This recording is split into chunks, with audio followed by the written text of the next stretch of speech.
approaching the city of Bombay, the gateway to India. And the first view that comes to our attention is the gate itself, an admirable illustration of Great Britain's constructive influence. Bombay is the second largest city of India and one of the chief seaports of the Orient. It has a mixed population of over 1 million people, representing practically every race and creed in the world.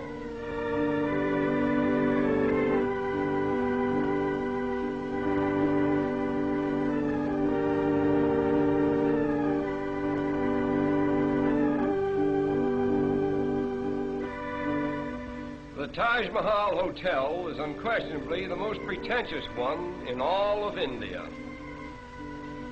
One of the outstanding features of Bombay is its sudden transitions from the modern to the ancient. This scene, for example, was taken a few minutes from the heart of the city, where the 15th century is constantly rubbing shoulders with the 20th. These automobiles cutting into this line of ancient vehicles suggest an odd symbolism which typifies all of India. For time and time again, the new cuts into the old. But the gap is soon filled in, and the ancient procession goes on in strange defiance.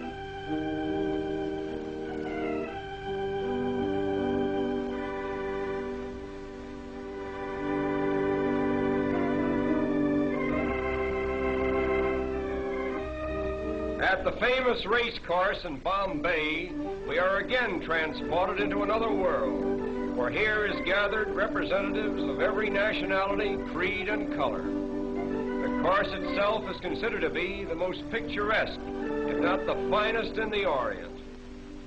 We are particularly interested in the costumes worn by the Parsi women. The Parsis are the descendants of exiled Persians. The entire Parsi population now numbers over 50,000, most of whom are residents of Bombay. They are regarded as the wealthiest class in India, and they are obviously the most progressive. Owing to its central position between the East and West, no city can show a greater variety of types than Bombay. Here we find gathered Parsi merchants, Arab traders, Afghans and Sikhs, Chinese, Japanese, Malayans, Americans, and British, all part of the cosmopolitan crowds so characteristic of Bombay. Not far from the racetrack, we come upon an old Indian fakir with the cleverest little bird that we have ever seen. We will pause a while and watch this little fellow perform.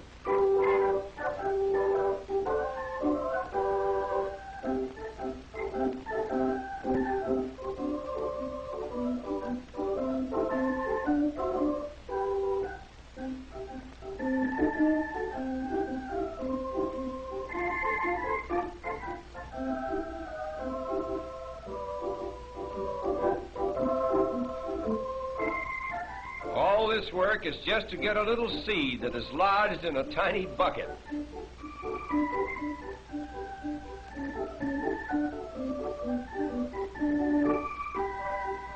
Stringing beads is the most amazing thing that this bird does. A needle is fastened to one end of the thread. The bird actually sticks the needle through a bead, drops the needle, gets a new grip, and slides the bead down onto the thread.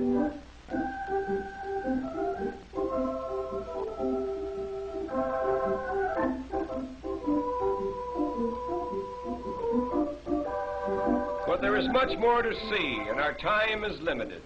So we will leave this little bird with his beads and continue on to a picturesque fishing village just a short distance from Bombay. This quaint little habitation seems to have no connection with the mainland, and life in general appears to be carried on quite apart from the outside world. All the people who live here are engaged in the fish industry, and as strange as it may seem, many of them are strict vegetarians and therefore will not eat fish of any kind.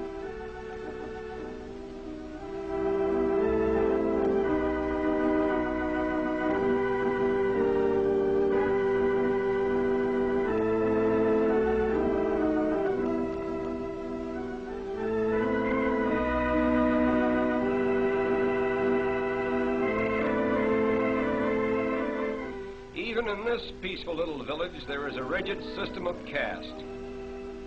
Here we find two attractive young ladies of the proud fisherfolk class.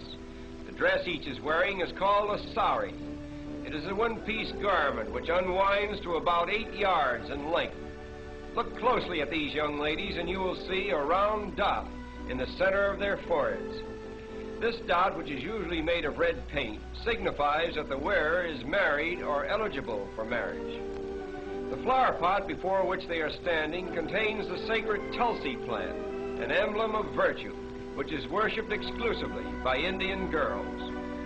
The story goes that a certain virtuous maiden named Tulsi was changed into a plant just as she was about to be assaulted by a demon. Thus, the Tulsi plant became a shrine of chastity for virtuous Indian girls. The chief occupation for the women of this village is in drying and preparing the fish which is caught by the men. The method for treating the fish is to first soak them in salt and then lay them out on the sun-baked ground.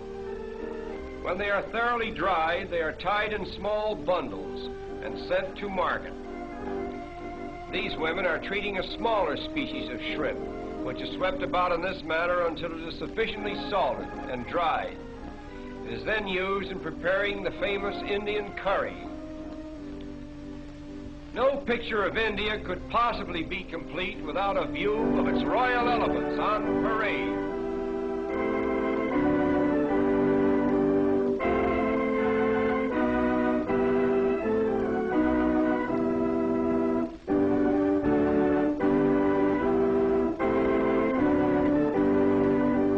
Here we are reminded of the wealth of India and the splendor of the days that used to be. This is just a rare and special occasion, staged by one of the wealthy Maharajas at a grand social event. The headpieces worn by these elephants are made of solid gold and are studded with magnificent jewels. But now our journey is coming to an end. We will take one last look at Bombay before we draw our visit to a close.